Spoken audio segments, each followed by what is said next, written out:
Bob, Bob, Bob, biar Jana sukses gimana Bob? Konten kreator Adimas Firdaus alias Resbob menjadi sorotan publik setelah video siaran langsungnya yang berisi ujaran rasis terhadap suku Sunda dan supporter Persib Viking viral sejak 10 Desember tahun 2025.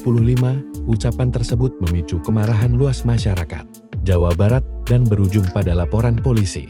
Setelah sempat buron, Resbob akhirnya ditangkap di Jawa Tengah pada Senin 15 Desember 2025 dan kini diperiksa intensif di Polda Jawa Barat. Ia terancam hukuman maksimal 6 tahun penjara berdasarkan UU ITE terkait ujaran kebencian SIRI. Di tengah kasus tersebut, latar belakang keluarga Resbob ikut menjadi perhatian.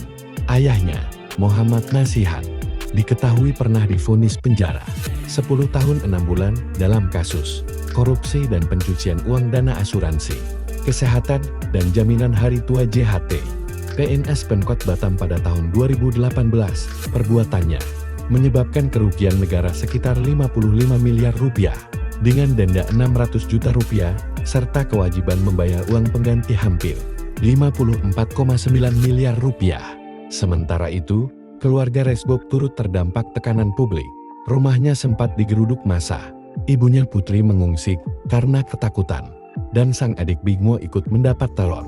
Kasus ini memicu perbincangan luas di masyarakat, termasuk narasi soal karma dan jejak hukum keluarga Resbob di tengah proses hukum yang kini dijalani sang kreator.